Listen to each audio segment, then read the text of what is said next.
Hi everyone. Welcome back to Etymology Explorer. Here is your daily dose of etymology, etymology of the term Israel. The term Israel originates from the Hebrew name Yisrael, which appears in the Hebrew Bible. Its etymology is traditionally understood as a compound of two elements. Yisra, this is often interpreted as deriving from the root, Sarah, meaning to struggle, to strive, or to rule. El, a common Semitic term for God. Thus, the name is commonly rendered as he who struggles with God or God contends. This interpretation ties to the biblical story in Genesis 32 verses 22 to 32, where Jacob wrestles with an angel or divine being, and is renamed Israel, signifying his struggles and perseverance with both God and men. Alternate interpretations. Some scholars propose alternative meanings based on linguistic and historical contexts. God rules or God prevails, emphasizing divine authority. Upright with God, highlighting a relationship of righteousness or favor. Historical and cultural context. The name Israel was subsequently used for the collective descendants of Jacob, the Israelites. The ancient kingdom of Israel, Northern Kingdom. The modern state of Israel, established in 1948. In this way, the term Israel has carried spiritual, cultural, and political significance across millennia. Here is the journey from the root, Sarah, to Yisrael. Sarah, meaning, to struggle or to contend. Sarita, meaning, you have struggled, masculine singular. Yisra, meaning, he struggles or he contends. Addition of El to form Yisrael, meaning, he struggles with God or God contends. Here is the journey of the term Israel from Hebrew to English. The term Israel has an interesting linguistic journey as it moved from its original Hebrew form through Greek, Latin, and finally to English. Let's break it down step by step. Hebrew, Yisrael. Origin, the name Yisrael is derived from the Hebrew root, Sarah, meaning to struggle or to contend, and El, meaning God. Meaning, he struggles with God or God contends. Pronunciation. In Biblical Hebrew, it is pronounced approximately as Yisrael.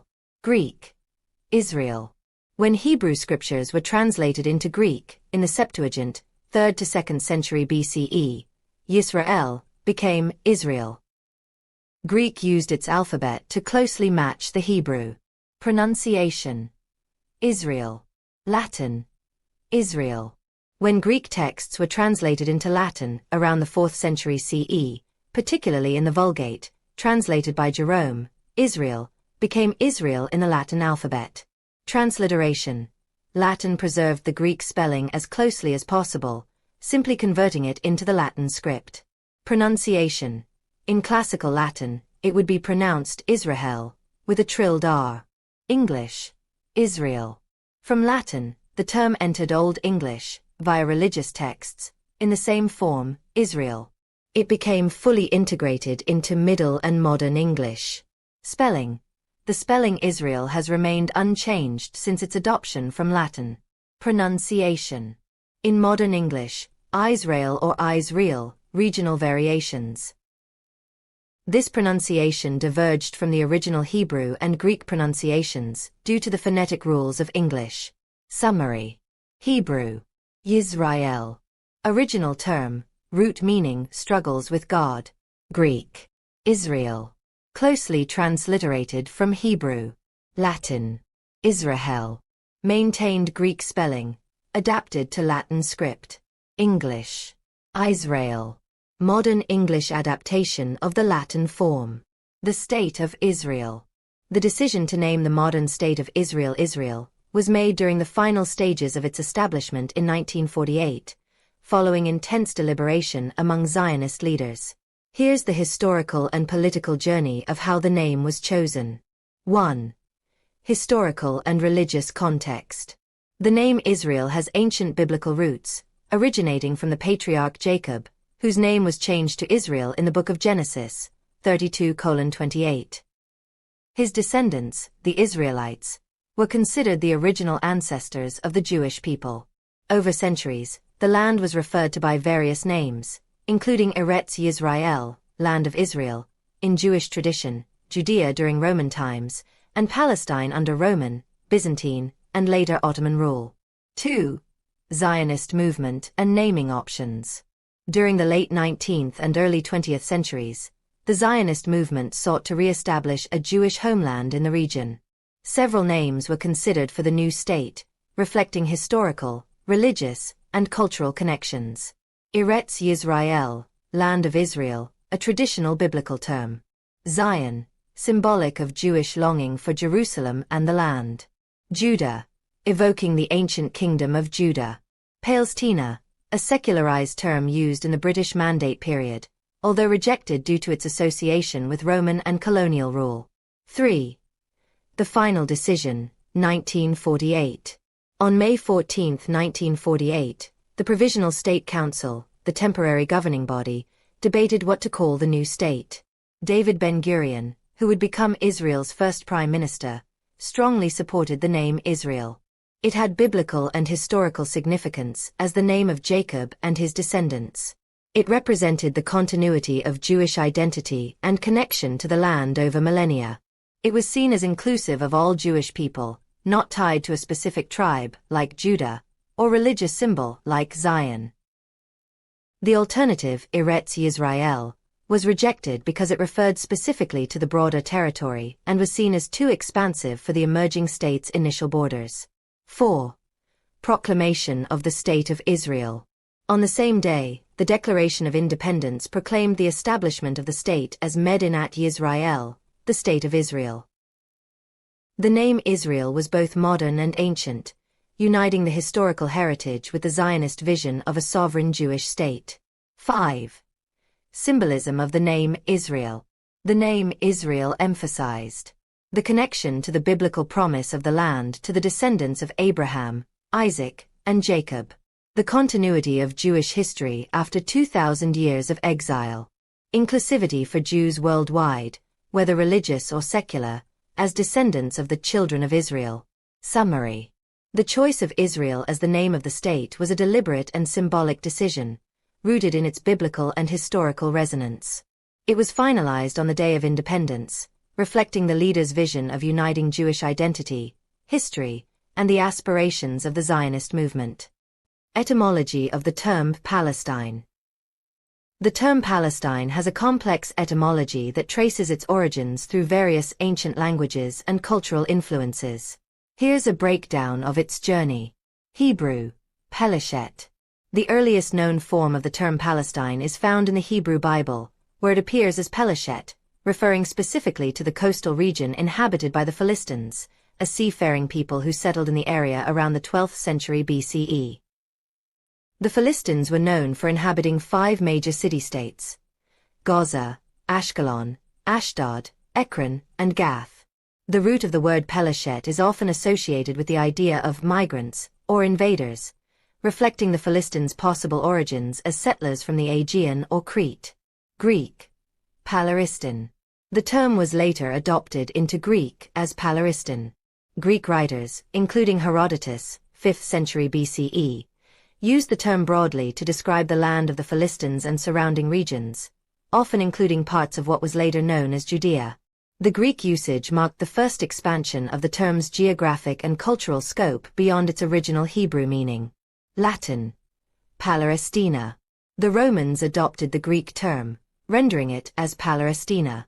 After the suppression of the Bar Kokhba revolt, the Roman Emperor Hadrian renamed the province of Judea as Syria Palaestina in an effort to diminish Jewish ties to the land.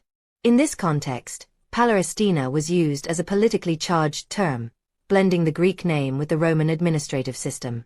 Arabic, Falastin. Under Byzantine and later Islamic rule, the term transitioned into Arabic as Falastin. The Arabic form retained the geographic and historical associations of the term, but also began to acquire its modern cultural and national connotations under Ottoman and British rule. English, Palestine. The term entered English through Latin and Old French as Palestine. In English usage, Palestine generally referred to the region encompassing modern-day Israel, the West Bank, Gaza Strip, and parts of Jordan. Linguistic transformation. Hebrew, Peleshet, narrow reference to the land of the Philistines. Greek, Palaristin, broader geographic application in classical literature. Latin, Palarestina, Romanized name with imperial connotations. Arabic, Falastin, continuation of the term in Islamic and modern contexts. English, Palestine, adopted through Latin and French, with evolving meanings tied to historical and political developments. This etymological journey reflects not only linguistic changes but also the complex history of the region itself, shaped by conquests, cultural exchanges, and political shifts.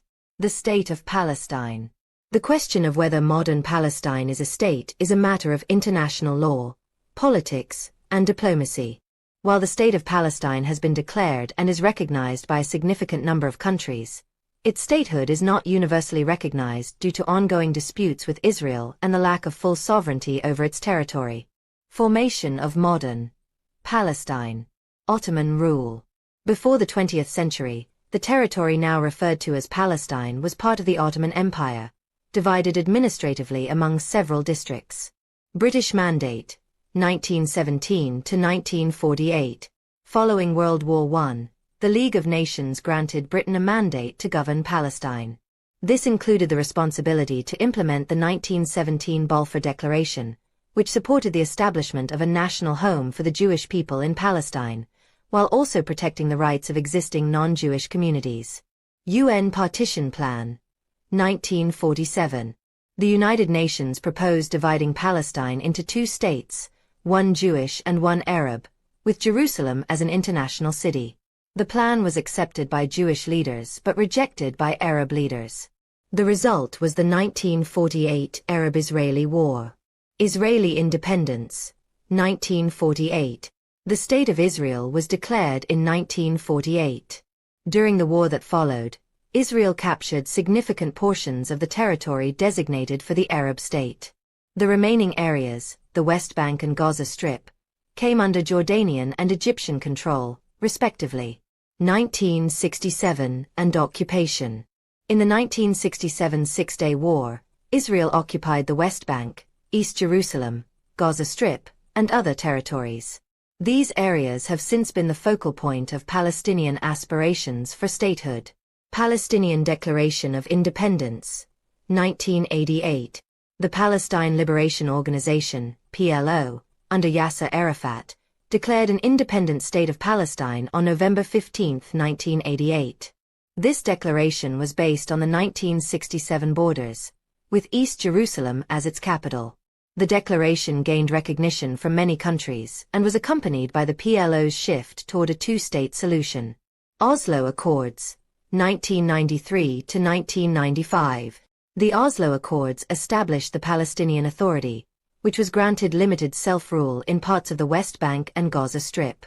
However, the accords did not resolve the key issues of borders, refugees, settlements, and the status of Jerusalem. United Nations membership status. Palestine is not a full member of the UN but holds the status of a non-member observer state, the same status once held by the Vatican. Recognition of the State of Palestine.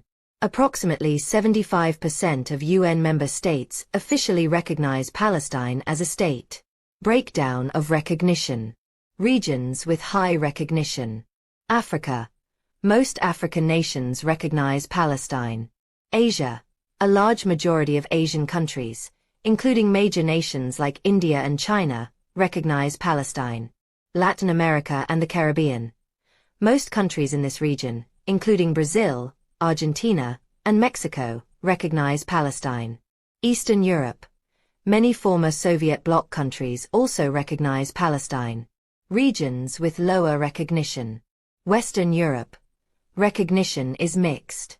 Countries like Spain, Norway, and Ireland recognize Palestine, but others, such as the UK, France, and Germany, do not, although they support a two-state solution. North America. The United States and Canada do not recognize Palestine. Oceania. Australia and New Zealand do not officially recognize Palestine. Implications of majority recognition. The fact that a majority of countries recognize Palestine reflects broad support, particularly among nations in the global south and developing world. However, recognition alone does not resolve Palestine's status due to significant political and diplomatic resistance from powerful countries like the United States and some European nations. Current challenges to full statehood. Territorial disputes. Palestine lacks control over its borders and key territories, with much of the West Bank under Israeli occupation and Gaza under a blockade. Internal divisions. The political split between the Palestinian Authority, based in the West Bank, and Hamas, controlling Gaza, complicates governance and the pursuit of unified statehood. Peace process stalemate. Efforts to negotiate a two-state solution have repeatedly stalled, with no comprehensive peace agreement in sight. Final thoughts. The term Palestine started as a reference to the Philistine coastal region, expanded by the Romans for political reasons, and has since evolved to carry significant historical and political connotations. Today, it is central to the identities and narratives of the peoples living in the region. Etymology of the term Zionism.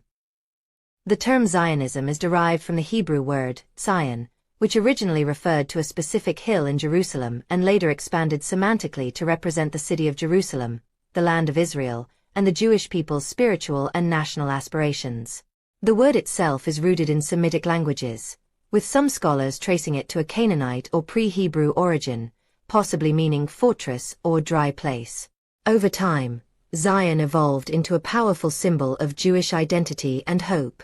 The journey of the term Zion traces its linguistic and cultural evolution across languages, from its ancient Hebrew roots to its modern usage in European and English contexts, culminating in the ideological term Zionism. Here's an overview. Hebrew origins. The word, Zion, originates in Biblical Hebrew, first appearing in the Bible, for example, 2 Samuel 5 verse 7, as the name of a specific hill in Jerusalem. Over time, its meaning expanded to encompass Jerusalem as a whole, the land of Israel, and the spiritual concept of Jewish homeland and salvation. Its Hebrew root is debated, but as mentioned before, it may derive from a Semitic root meaning fortress or dry place. Hellenistic Greek. When Hebrew scriptures were translated into Greek in the Septuagint, 3rd to 2nd century BCE, Zion was transliterated as Shaun. The Greek language preserved the sound and sacred connotations of the term without significant semantic changes, treating it as a proper noun referring to the holy site or city. Latin. As Christianity spread and the Bible was translated into Latin, for example, the Vulgate, 4th century CE, the Greek Shaun was carried over as Shaun, maintaining the transliteration. Latin further solidified the term's association with Christian theology, often symbolizing the heavenly Jerusalem or the church itself. Medieval Germanic languages. Through the influence of Latin in medieval Europe, Shaun entered Germanic languages, including Middle High German, as a religious term. It retained its connection to Jerusalem and spiritual redemption, often appearing in Christian hymns and theological texts. English. The term Shaun entered Middle English via Old French, which had borrowed it from Latin. By this time, it was used primarily in a Christian theological context. In English, Shaun became interchangeable with Zion, with the latter form aligning more closely with the original Hebrew pronunciation. Both spellings coexisted, but Zion became standard for referencing the Jewish and biblical contexts. Modern German and the coining of Zionism. In the late 19th century, the term Zion was revitalized in the context of Jewish nationalism. The term was first popularized in the late 19th century by Austrian writer, journalist and intellectual Nathan Birnbaum, who used it in an 1890 essay, Self-Emancipation, Selbstemancipation, to describe the emerging nationalist movement advocating for the establishment of a Jewish homeland in Palestine. The movement formally crystallized under the leadership of Theodor Herzl, particularly with the publication of his book Der Judenstaat, The Jewish State, in 1896 and the First Zionist Congress in 1897. Nathan Birnbaum coined the term Zionismus in 1890 to describe the modern political movement advocating for the return of Jews to their ancestral homeland in Palestine. Birnbaum's choice of Zion drew on its historic and spiritual significance, while the suffix ismus, from Greek ismos, indicated an organized ideology, similar to terms like nationalismus, nationalism. English adaptation. Zionism. As the Zionist movement gained traction globally, particularly after the First Zionist Congress in 1897, the German term Zionismus was adopted into English as Zionism. The English form retained the ideological suffix ism, aligning it with other political and social movements of the time. By the early 20th century, Zionism was widely recognized as the term for the movement advocating for the establishment of a Jewish homeland. Summary. Hebrew, Zion, original hill in Jerusalem, later a symbol of Jewish hope. Greek, Shaun, transliterated in the Septuagint.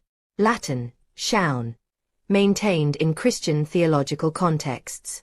German, Schaun or Zion, adopted from Latin with similar meanings.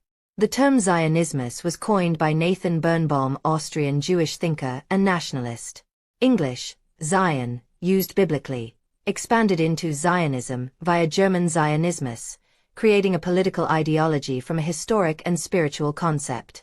This journey reflects the interplay of linguistic preservation and cultural adaptation, as the term evolved from its ancient Hebrew roots into a modern ideological term with global significance. Thus, Zionism etymologically and ideologically reflects the connection to the ancient Jewish yearning for return to Zion, combined with modern political aspirations. Etymology of the suffix, ism. The suffix, ism in English traces its etymology to the ancient Greek suffix, ismos, which denoted an action, process, or practice. Greek words ending in ismos would often describe specific practices, ideologies, or systems of belief. The suffix, ismos, then passed into Latin as ismus and spread into many European languages, including French, ism, and English, ism.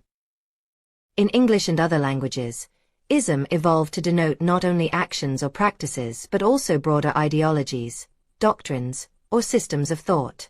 Examples include Imperialism, Colonialism, and Capitalism, where ism encapsulates a distinctive ideology or organized set of beliefs and practices associated with the base term. That was your daily dose of etymology. I hope to see you soon in the next video. Please like, share, and subscribe.